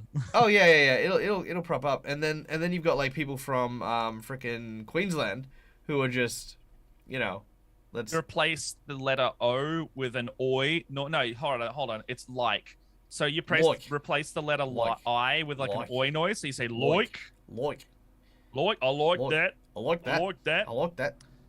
And then I've noticed in Melbourne, I've had this one pointed out to me via TikTok recently. Yeah. How do you say, okay, you know that vegetable that it's like green, you eat it with peanut butter or sultanas, and they use it in Foley a lot. What's that called? All right. So first of all, let's start with the fact that we shouldn't eat that with frickin' sultanas, but I know exactly what you're talking about. And yeah. Ants on a log. Yeah. All right. We say cucumber. Oh, wrong one. That is the other green one. Oh, the other green one. Use it in stewing as well. Now it's an aromatic. What? What? Have I really tripped you up? Okay. Hold on, wait. I'm gonna put it sorry, no, it's the peanut butter. Okay. It's the peanut butter thing. Okay, hold on. Yeah. Someone in chat said it. Where is it? What the fuck is it? What the hell is that? What do you mean? What's that? The celery. Yeah. So, okay, right, celery. All right, yeah. Okay. Okay. Yeah. No, that makes sense. Okay, yeah. So say that again. Say that word again for me. Celery. One more. Celery. I'm just gonna turn up my audio. I need to hear it again. Celery. Okay. You kind of say it almost between what I was expecting. So people in Melbourne, and it's apparently a Melbourne accent thing, and I'm not from Melbourne, so I've heard it now. They say the word celery like it's pronounced salary, like what you get paid. Salary. They say salary. That sounds very American. And if you ask them to say salary and celery together, they say the same word. But they think they're saying it differently. Celery. Yeah, celery is salary. Celery. Yeah. Is how I pronounce it. Okay. Yeah, right? So, like, I've noticed it's a specifically Melbourne culture thing that I've had pointed out to me recently, that they say celery as salary. And that's weird. Salary. That's strange to me. That is really strange. Yeah, no, I'd say that's in the strange category. Pop over one more state, go to South Australia. They have a completely different accent again. They do. Because they have a more British accent, surprisingly. And I don't know how that came about. Because they have... People call them they're like, oh, your accent's really refined, your accent's really British, and they're like, we're just from South Australia, but I don't know. But you can see an example of this is the Australian X good game person, Barjo. Have you heard Barjo speak? Because he used to be a far north Queenslander, and he has since moved to South Australia and Adelaide. And he now has this kind of like more refined way of speaking. And I don't know if that's also because he's been on TV and had to enunciate more because he has to speak like that to present. But I noticed a significant change. It's really interesting. Well, that checks out. I mean, I hadn't noticed the change. Yeah. And then you got me, who's just like, yeah, no, it's all right, mate. It's buddy, yeah, buddy, get in there. Oh, yeah. And like, if you hear me get drunk, I will get lazier with the way I talk, and I will become more bogan and more far north Queensland the more belligerent I get. Nice. Say belligerent because it's a strong belligerence. Oh man, nah, I see that. I think I just start adding yes and nahs in the middle of a sentence. The like lazier I get. Like I'd be like, yeah, nah, but yeah, kinda, but you know, just it's so contextual. I can't even explain it. No, I get it. I totally get it. I say yeah, nah, a fair frequent amount. I wanted at one point my housemates and I were like, I can't play any instruments, but we were like, let's start a band, and it's called Yeah, Nah, Nah, Yeah. That's a cool band name. That's a good band name. That's a great band name. I can't play instruments, so if anyone wants to take it, I actually think that would go very well. So like one of those things that would like translate very well to an American audience, because they're like, you heard this band? They're a bunch of Aussies and they're called Yeah, Nah, Nah, Yeah. And they're like, is that what the song does? And they're like, yeah, that's their most popular song. Yeah, nah, nah, yeah. And they just, that's the chorus now. Yeah, and then you just have like someone just like some sort of like operatic singer like just doing that. Yeah. Yep, exactly. And they just come in belting the high C's, but they're just calling you a C-bomb. That's what I like. I think that's perfectly encompassing my humor there. Yep. Something with such... I really get a kick out of stuff that has like a really high quality, high effort level of production, but the fucking content is dumb and stupid. And I think that's why. So, don't know if you like it, but have you seen Mike Myers' The Pentaveret on Netflix? I have not, but I have. Okay. I have seen it. It is on my list of stuff I need to really check out. It is not. Look. Oh, look, I know what it is. It's both a fantastic show and a smoking wreck. I think it is so charming that someone gave him so much money to make such intricate, stupid content. And I love that. I love it so much. It's such a charming, almost Australian vibe. And I know he's Canadian, I know Canadians are basically our American brothers and sisters over the seas. In case you haven't noticed, Canadians are Australians. They basically are. Well, so try this. Any sentence that you would otherwise deem as Canadian, like tell me a sentence that you would be like, like uses the word a, like, how's it going, eh? Like that's good, eh? Like, yeah, it's good, eh? Yeah, pretty much replace the word That's a Queensland thing, though. Yeah, no, but now replace the word a with the word mate. That's pretty good, mate. Oh, shit, yeah. Yeah, all right, you got me. Literally. Yeah, it's pretty good, eh? It's pretty good, mate. Yeah, no, that works. And literally you can do it for anything. It's like, oh, nice day, eh? Nice day, mate. See? Shit. Literally anything, any version of it. See, I don't know. I use the mate very sarcastically now. Like, if I'm making fun of someone, you're gonna hear a mate from me. But that's also like your mates are your mates, Yeah, absolutely. That's that whole vibe. I think that's also the case with it normally. But I think it's all about the softness of it. Like, when you say mate, like, it's like, oh yeah, he's my mate. You say it's soft. As soon as you start like getting harder with it, mate. Yeah, you're just this. Yeah. All right, listen here, mate. I've had it up to here. That's the more common. Yeah, because you're replacing the C-bomb with the word mate. It's just a different 4-letter word. Yeah, exactly. Yeah. It's like, oh, I'm sorry. I didn't realize you didn't understand the context. When I said didn't realize mate, you're such a mate. What I meant to say is you're yeah. Yeah. All right, let's dive back into the Heroforge mini here. Okay. So I've done a couple of things here. I've kind of like added in a little bit more depth, put you in a kind of a grassy field. I mean, we could change the grassy field to something else, but like I also did something which I love doing, which is my cheeky little additive here. Because of how small the minis are, right? What I like to do, especially with reptilian eyes, is I'll actually increase the iris size so that slit becomes more prominent. And then what I'll do is I'll actually increase the glow on the eye so that the lighter color actually stands out against the dark. So you'll actually get to see the color of those eyes quite clearly when that prints. Oh, nice.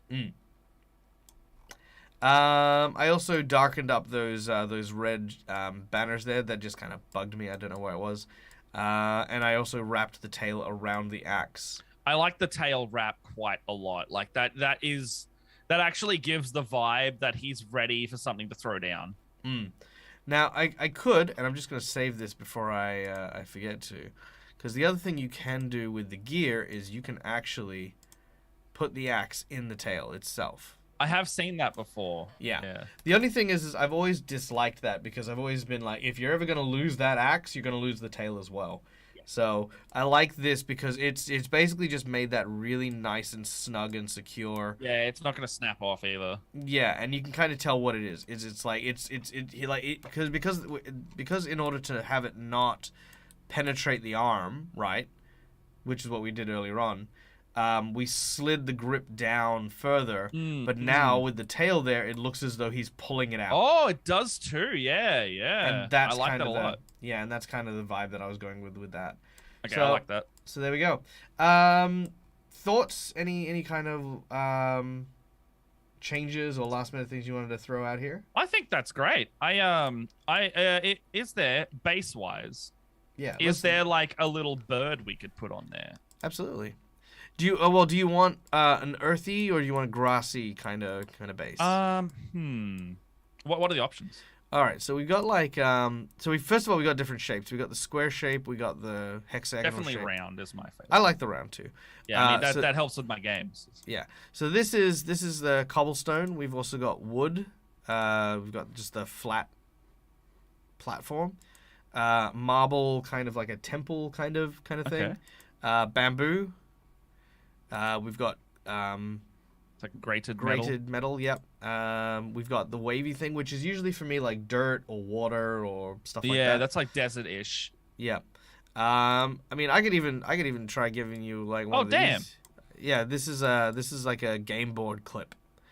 Yeah, that goes on top of the screen. That'd be like you could do an initiative counter like that. Exactly. Yeah. We got gold. Got brick road. Now these ones are like the more complex kind of thing, but you have very limited poses on those ones. These are like that's like you wouldn't be able to do the bow and stuff.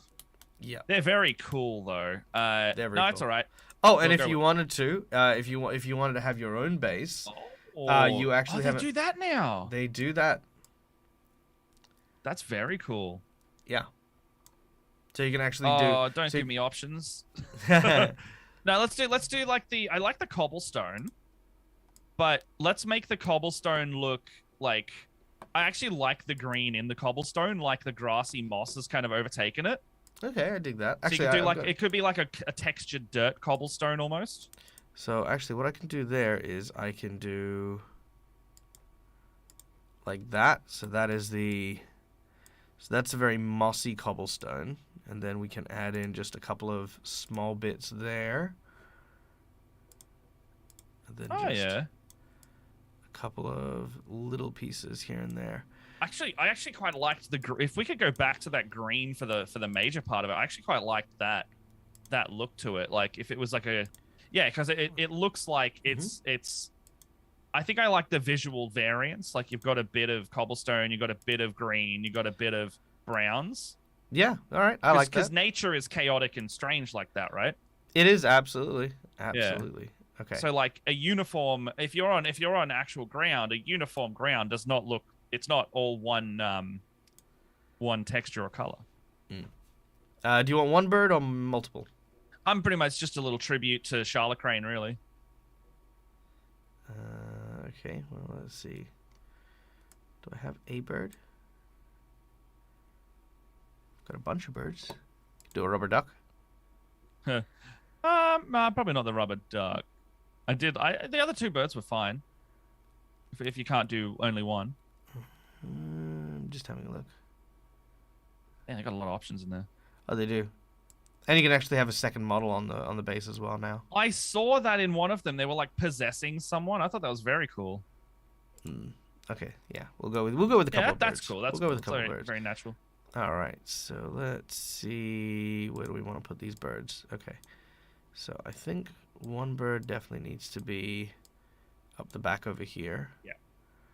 I think that bird over here should be fine. That's good composition, yeah.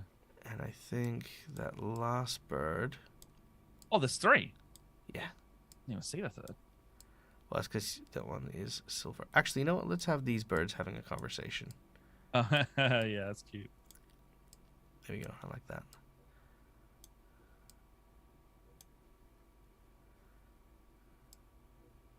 There we go. And in which case, we'll have that bird over on that side. Kind of like made a little nest. Oh, like in the leaves? Yeah. Yeah, that's cool. Yeah, I like that. Okay. See, everything. So you're doing it right now. This is the thing that's in the mini hobbies as well. Like with the Warhammer, I do a lot of Warhammer and creating stuff like that. Literally creating a story as you're making stuff and having a reason why everything's on the base is like it's so good. It's not like mandatory, but if you can come up with reasons as to why all this stuff is on there, you'll find that all of your stuff looks and makes more sense as a whole. Oh yeah, 100%, 100%. So it's like, oh, why is this ruin crumbled? Oh, maybe someone got in a fight. Should there be sword slashes at that point? What kind of fight was it? Was there magic involved? Are there scorch marks? Is there some dead bodies in the spell book around? True. Yeah. And then at that point, you start adding little details like, oh, here's where this fight occurred. And you can like come up with a little story. Green.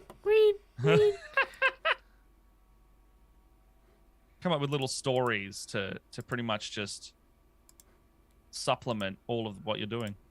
No, absolutely. I think the same thing as well. I think you really need to be able to it's not even just tell a story. The idea is that for me, still image can reflect life so well if you allow it to. And I think that's the thing. If you don't take the opportunity to like, you know, spend a bit of time with your model, make a real like kind of make something that you're gonna be like super happy with, then let's make one of these really Aussie, by the way. Let's make it like Aussie coloring. Oh, like green and gold. Hold on, no, as in like an Aussie bird. Like you look at it and you're like, that's an Australian bird. Oh, okay. Freaking. We could do the galah. Oh yeah. Let's go with a pink tribute galah. to Scraw. There you go. That's. Or you could do like a rainbow lorikeet or a cassowary. Ooh, okay, rainbow lorikeet. Actually, you know what? I could probably do. We could just do all three of them as all right, hold on. Okay, so the rainbow lorikeet. I need the green. They're green, blue, and the tuft is like yellowy orange. Yellowy orange. Will it let you do that many different things? I think the beak is usually like a bright orange red. It's like yeah, it's like very orangey red. Okay, I think maybe I'd need. Oh yeah, have a look up on all these birds. So I just typed in Australian birds. You got rainbow lorikeet. Literally, I have those like outside my house right now. They are beautiful, and they are literally like rainbow colors. The laughing kookaburra, amazing, always. It's like a bony brown colored bird. Then you got the galah, which is like, I don't know how to describe a galah. I wonder if I can. An Australian term is the flamin' galah. You're a bloody flamin' galah. And a galah is like, it's like a pink bird with like gray wings. Okay. All right. All right. All right. I. So one of my characters, Scraw, looks like a pink galah. Okay. So I think what we could do there is have.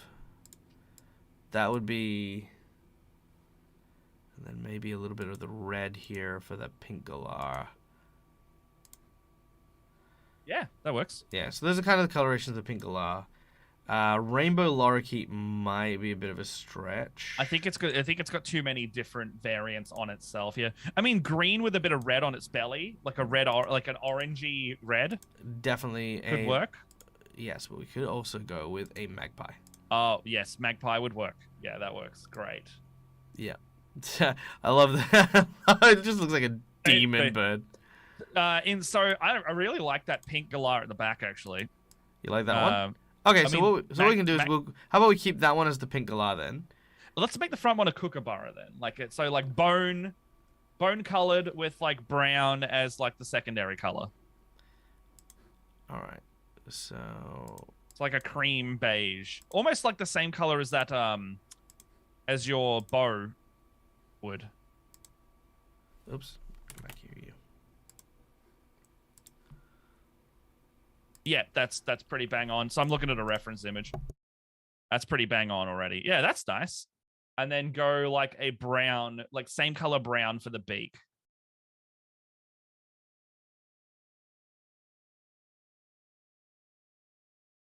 Yeah, a little kookaburra. All right, there we go. At least it's not an ibis. Hey. It's true. It's true. It's not... I think we just renamed the latest PAX Theater the Ibis Theater, and everyone wants it to be the Bin Chicken Theater. It definitely should be the Bin Chicken Theater. Yeah. All right. Okay. Oh, and were you happy with the eye color being green? Yeah, I like that. I like it standing out. Yep. All right. All right. How you feeling about how you feeling about him? Feeling good? I really like it. That's so cool. All right. Spectacular. Yeah, I didn't think I could.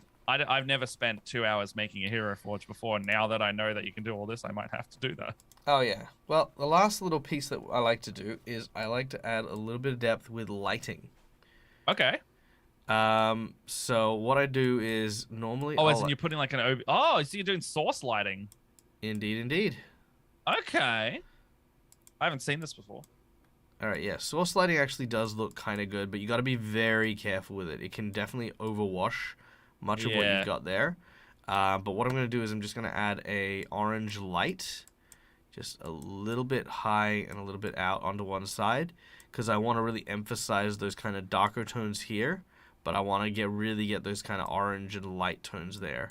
I think positioning wise then, maybe shine it down kind of on the shoulder. So like have it positioned, a little bit back like that, and then you're highlighting it. It's not silhouetting him, but it's definitely like an edge light. Yeah. And then here's my film knowledge coming out now. Like you have a nice edge light kind of spotlighting him, but it's not like a front on, you know. Yeah, absolutely. And then you've got your shadows, because the other side, like to spin to the right a little, you've got your shadows now is the back of him and that sword side where he's looking not towards, but like his face is on. Yeah, that side. Yeah, I think that works. I think that works really nicely. All right. And I think that's going to come out beautifully. Great. All right. Well, awesome. Well, thank you so much for joining us today. I think that that brings us to the end of today's Heroforge build. I absolutely love Douglas, and I will have them shipped to you very, very soon. Is there any last minute topics or last minute things you wanna throw out into the crowd or throw out into the ether, as it were? I don't know. Chat. Do you like D&D stuff? Like, what would you want to see in a D&D stream? Because we're looking at running more on our own channel at Split the Party, and we like ideas and throwing stuff around, like kids on bikes or D&D, or like, what's your favorite theme in the realm of D&D, and what campaign themes do you like? Because, you know, my improvising self likes to just come up with ideas in the spot. and latch onto things like that and start developing them. There you go. I think one of my favorite types of games is like stuff that's built in a homebrew world that people can follow. Yeah. Yeah, for me that's why I'm building my own world of Alestria so heavily, because one thing I learned over my time spent like streaming with other people is if you play modules or in the Forgotten Realms or in a familiar setting, it never performs as well as if you are doing something in your own world and in your own, for sure. yeah, like 100%. Our main, sorry. Now go. I was to say our main series is all homebrew, and that way you can make it so that all the backstories get like a lot more tied into themselves. Like the attention span from homebrew and prep series streams. Fair enough. Yeah, I know AJ's doing all her world building streams. Those are fantastic. She is. I really, I'm hoping that her stuff does super well. She's so talented, and she definitely has a lot that she can offer for sure a series like that. I think for myself, I don't know. I'm a very audience participation type thing. Like, I always feel guilty if I don't participate with the audience in some way. Like I said, Heroforge Legendary. On one hand, like today we're doing like kind of a special guest one, but we also do like audience participation ones where the audience decides what we do. Cool. Yeah, we've made some really amazing audience ones before, like, and they've gone ham on some stuff. Like, we made a Tabaxi glam rock bard who plays the bagpipe. I love that. I love that. But the other thing is it also means that we get to see some of like the features in action, so that when people want to go out and they want to buy stuff, it's like, well, no, here we're gonna review what this actually looks like. Yeah. So one of the let me show you let me show you one of the ones that we did here. So this is the Heroforge Legendary folder. So these are all the ones we've made for Legendary. Yeah. So when they started the transparent stuff, we made a couple of transparent things. When they did when they did the swirling effects, it's like, what do they look like, and how long can you make something reach out over the base before Heroforge gets angry at you? Apparently. Oh, you're really pushing the limits. Yeah. Actually, one of the reasons why they took me up as a sponsor was I released a video said my dad tries to break Heroforge. Come watch. And funny. And they were like, we were glad to disappoint you on that video, and I'm like, I was glad you disappointed me as well. Whoa, what is that? Okay, so this is one of the ones. Is that like an echo kind of thing? Yeah. So I made an cool. Echo Knight, which was a clown. And so that is actually in full transparent. That's full transparent, isn't it? That is going to be full transparent plastic. Is it colored as well? Like, is the transparency colored What? Yep, color transparent plastic. Dude. So I'm going to be doing that with, this one was a lot so of fun cool. I love that they're two different poses. Oh, yeah. And I kind of also did the opposite on some stuff. So, like, they're holding the puppets in the opposite hands. Yeah, I love that. One of them's using, like, kind of like the comedy mallet. The other one's using, like the kind of Harley Quinn almost. Yeah. So that was kind of it. So this is actually based off a character that I really enjoyed called Echo. Hey, Nat 21 Adventures, welcome in the raiding party. You've come in just towards the end of our chat here with Matt Brown from Split the Party. Let's do a quick introduction. My name is Michael. I'm Dead Aussie Gamer. I do D&D streams here for those of you who have not seen me before. Although if you're coming in with Nat 21, I'm sure you have. And of course, this is Matt Brown, who does Split the Party. A bunch of awesome variety performances and the like over on their channel. We're actually just wrapping up a Heroforge build that we did, which we will show you in just a second. But right now, we're just taking any last-minute thoughts on people's enjoyment of live play D&D or live play D&D streamers. What are some of the things that you guys enjoy? Let us know in chat, and then we'll say goodbye and go raid someone. But we'll answer you guys. We'll see what you guys you guys enjoy. Yeah. We'll simmer a bit. Actually, I'll while we're collecting stuff from the raiding guys, I will continue to blow Matt's mind on some stuff. Yeah, continue, because that one with the Echo Knight's fantastic. What's this druid one on the next one over? Oh, this one? Is that a druid or a fairy? I can see wings. Yeah, this was a fae from a friend of ours, No Man. Oh, that's cool. It is it was kind of like a moss druid, but with a moth kind of vibe to it, Yeah. which was actually really cool. Actually, I want to talk I to moth enthusiast. Scarlet Moth would love this. Oh, there you go. I actually felt really bad because like literally like maybe 2 weeks after she came on the show, they actually added in moth antenna. Ah. I was a little bit bummed out. I have such an idea. Sorry to make. I see these things and I'm like, man, I want to just recreate like Mothman, like, and you. Just, like Arthur from the Tick. Yeah. So like, you could totally do like a stream where you're like, we're gonna recreate pop culture characters as close as possible. Yeah. Oh, well, actually, I'll show you some more stuff. This guy here is my elk warrior. It was like a last stand warrior that we made, and I managed to get an arrow through his chest. Oh yeah. And the way I did that was so like a slider that like it's technically it's attached to their main frame. Nope. You've rotated it inwards. Nope.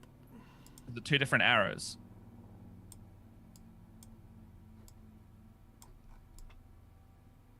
Oh my god. Okay. Yeah, I basically bent the arm so that it's actually inside of him.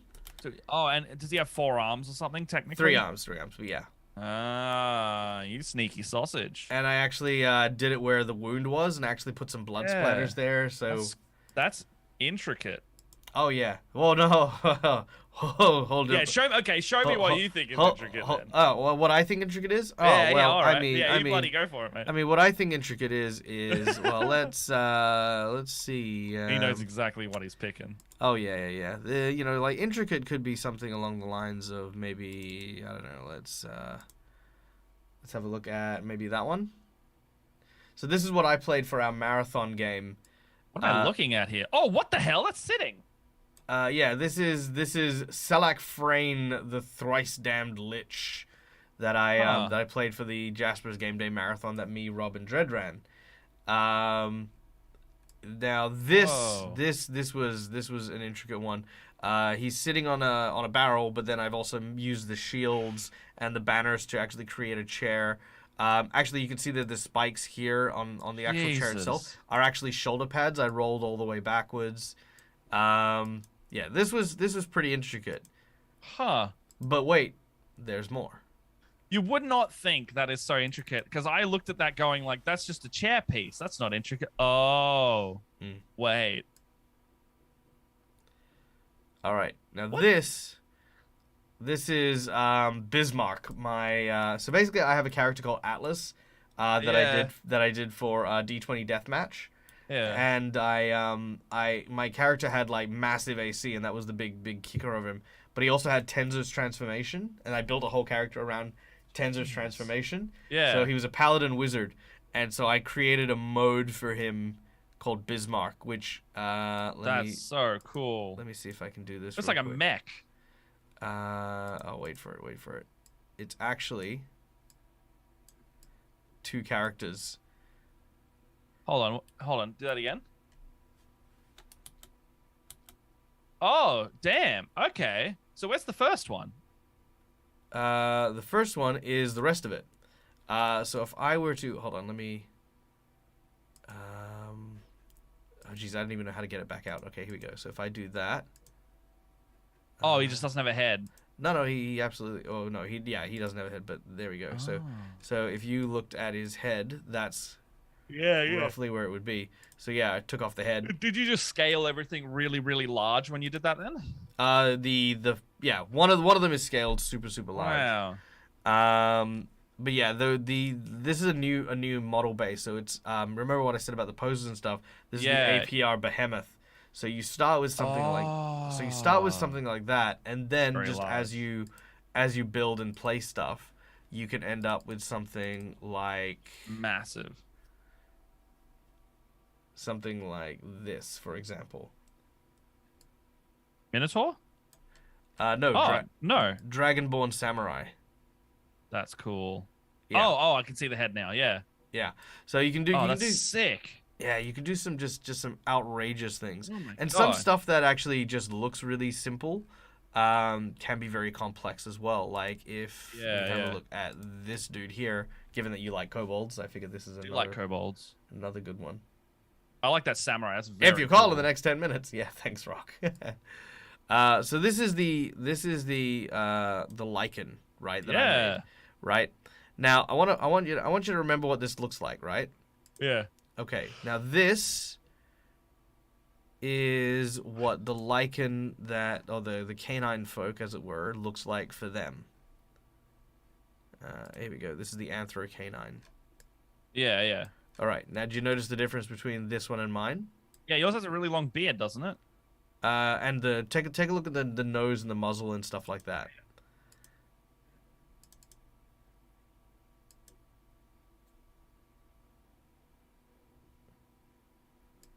Oh yeah, it's way longer. Right? Way more wolf-like. Yeah. So what happened here is... Oh, interesting. So what I did there was I've actually got on one end the... Let me move the other one as well. There we go. All right. Oh, it's like a hood. That's the druid hood. That is the druid hood. Yeah, I've seen that before. Yeah, and what I did was I used the face paint to kind of create this fake mouth, as it were. Yeah. And then lined up the kobold's head with the teeth. Damn. And once I lined up the kobold... Holy crap. It created that. So you can really do that, a whole bunch of really awesome things. I mean, that's really simple to do. Yeah. But unfortunately, because it technically has...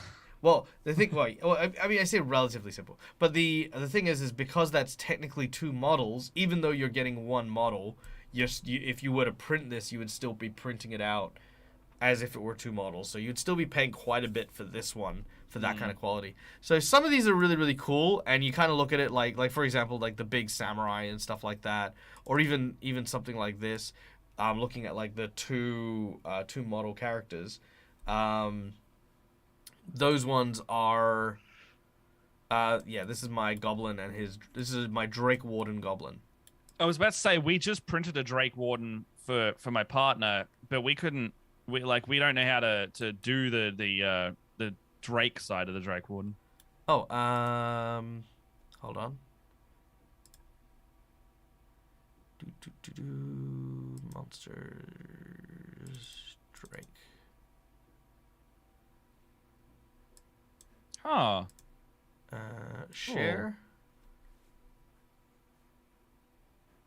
Copy. And it is now yours. There you go. Oh, much appreciated. You are very welcome. And there it is for the audience as well, in case you guys want to make your own and play around with your own Drake. I can't take credit for that one. This is the one that I found in the community, as I mentioned, which I then, as I mentioned before, used a lot of my my pre-existing like lava features and colors and stuff like that to turn into a lava Drake. You know what I mean? Yeah, yeah. So like I said, the community is just such an awesome resource, and like I said, well worth the $50 for a year's subscription to it. But yeah, I mean, it's one of those things. Now let's have another look at your. Yes, Douglas. Douglas is back. Yes, You know what? Part of me really, really wants to give him a goatee. Oh, like a little goatee. Yeah. Like even just a white one, like a kind of like. Hold on, let me pitch it to you. Hold on, let me. Okay. I'm listening. All right. So what if I were to do that and then have it be.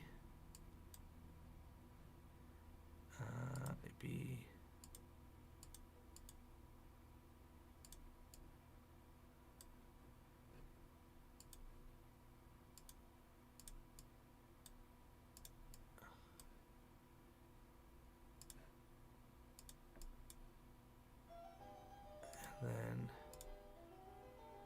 Oh, like a little white in there. Yeah. There we go. Oh yeah, like the strand of white. I like that. Okay, yeah, I dig it. Yeah. Yeah. All right. Give me 2 seconds. I've just got the door. I will return momentarily. No worries. Hey, chat. Yes, talk to the audience. Yeah. Hey, chat. This is Douglas. For those who didn't see, this is my Kobold Beastmaster Ranger. You can see he's quite Aussie themed without intentionally me doing that. He's basically a little safari kobold who likes to go and explore with his best pal / beast companion, Charlacrane. Charlacrane is an axe peak that came out of a bag of tricks and stuck around for some reason. Don't know how that works mechanically, but it's there. Anyway, God, what else have we been talking about? We've been talking about Australian accents. We've been talking about what it's like to be in the D&D RPG community with Australians, which is fantastic. For a side note, you need to check out more Australian streamers. # always do that. Yeah, there's a lot of us going around, and Sorry, I had a delivery come in, and then the guy did ya? jammed the freaking doorbell, so it was just sitting there on repeat. Like just continually the whole time. Yeah. Anyway, yeah. So, question: do you like the goatee? I do. I think it works. Okay. Do you think the orange on the side, or do you think black on the side? I think black on the side that isn't white. Like if there's like a little white streak, maybe black for the rest. I also think that the yellow light was tinting that orange a bit more than we wanted to start with. So I think it wasn't working as well. Yeah, maybe. But maybe do like a little bit of white, on the edge bit that you just had, the very edge. That one? Yeah, because it's like a secondary streak. Yeah, okay. And then let's go with black.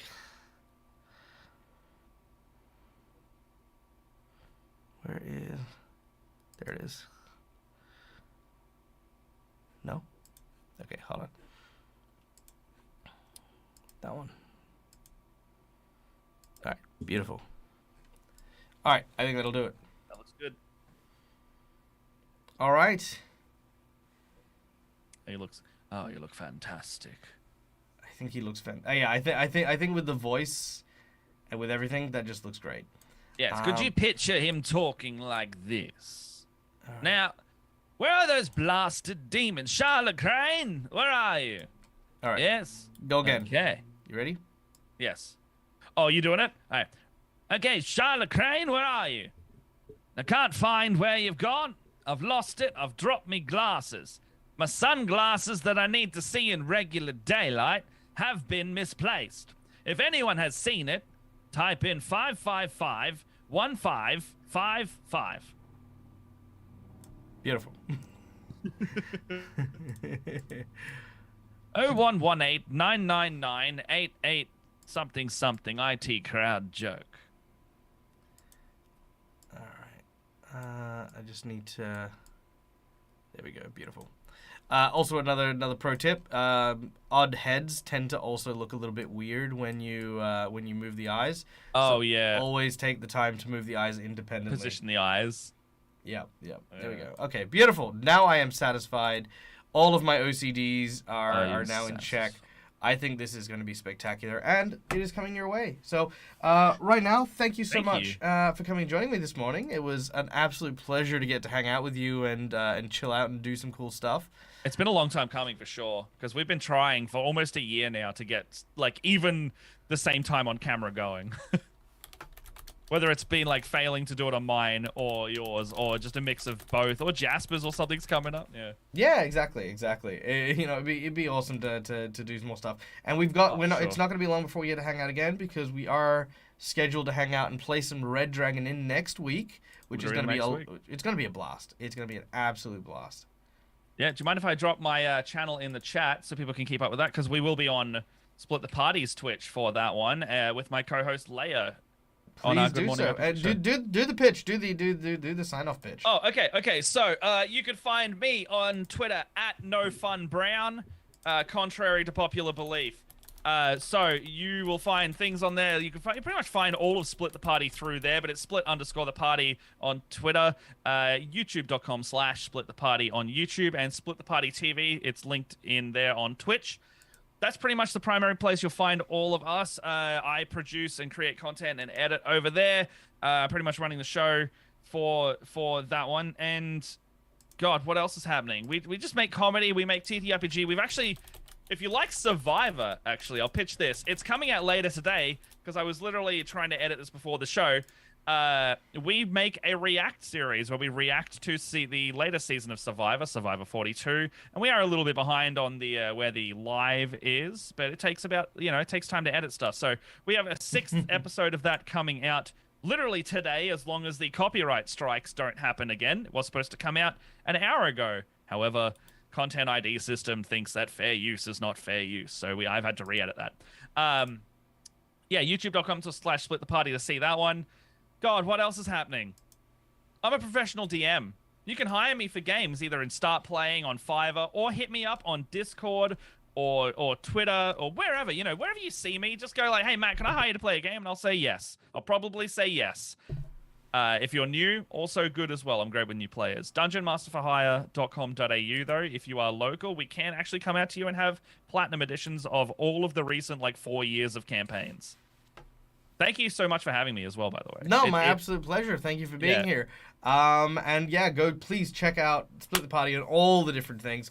We will be hanging out with them at PAX later on this year as well. Absolutely. So stay tuned because me, Rob, Dredd, we're going to go and run amok in Melbourne. So this is going to be a lot of fun. And Matt is definitely going to be one of the people we are going to spend 100%. A bit of time with. Thank you so much for joining us. My name is Michael. I'm the Dead Aussie Gamer. And this is my place. This is my face. You can find it here a ton of different times during the week. Next we will be up tonight in 10 hours-ish, I think. Maybe, no, 11 hours. Yes, we will be here in 11 hours-ish. Nice. We are going to be playing Curse of Strahd. We are going to be joined by my wonderful Patreons, and we are going to play a fun and awesome game, including, of course, the wonderful McBluff who is in chat. For now, however, we are going to bid you farewell, and we are going to go and hang out with the people from Legend of Advantris, our dear friends from over in the States. Please enjoy the show. Please bombard them with all of the love hearts and all of the chats and all of the things until we meet again, as always. I'm going to give them so much love. Give them all the love. Yes, much bully. Love. And as we like to say here, till next time, game hard or die trying. Bye, everyone.